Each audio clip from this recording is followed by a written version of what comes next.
Hey, what's up guys? Kirby Smith, Lightspeed Construction here, taking a look at a 3-tab roof, circa, I'm gonna guess by the metal ridge vent, probably 12 to 15 years old, and experiencing some roof leak issues.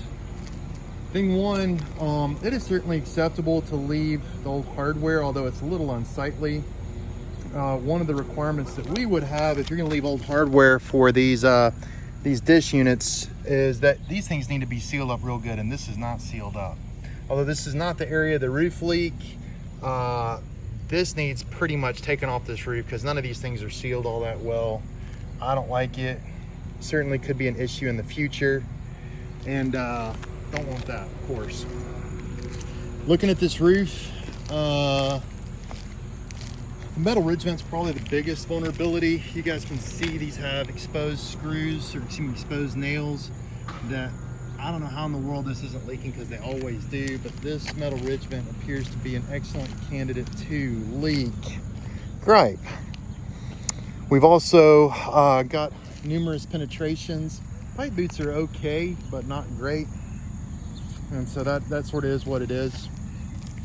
I don't see any evidence of any storm damage. There's no shingles that have blown off, no ridge vents that have blown off, no shingles that have displaced, no hail damage.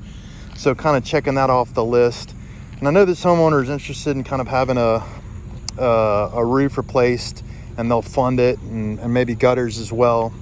But really, this is the area that's kind of gotten us out here, more or less in this valley. We've had some big windstorms and some rainstorms in the recent past. And I think what's occurring here is that the wind is actually lifting this portion of the valley. If you take a look under here, you can see maybe like some nails. I'd seen a nail here a moment ago that are closer to the valley. Let's see. Sorry guys, I thought I had that a little bit more teed up there. But the nails can be a little closer to the valley. Let's see, maybe it was a little higher. Bottom line, I think what's occurring is that this portion of the roof is getting like kind of slightly blown up. I did snap a picture of some nails that were a little closer to this valley. That could be the leak. But bottom line, we've got a valley leak here, meaning if we want to resolve this, I think we need to re-nail this valley, probably take up these shingles and replace. The roof leak, like I said, is occurring in and around right here. A valley leak's a pretty decent size repair. You know, you're talking 4 digits and a roof that is old and vulnerable, and you're still going to have this valley over here that's probably got some of the same issues going on. You know, where this thing, yeah, of course, this can lift and leak with those 50-mile-an-hour winds that we get here in Tennessee.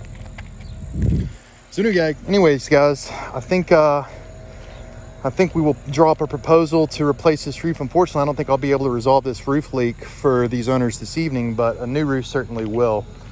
Kirby Smith with Lightspeed Construction. Hire us if we can help. Would love to do a great job on your next roof or gutter project. Take care, guys. See you later.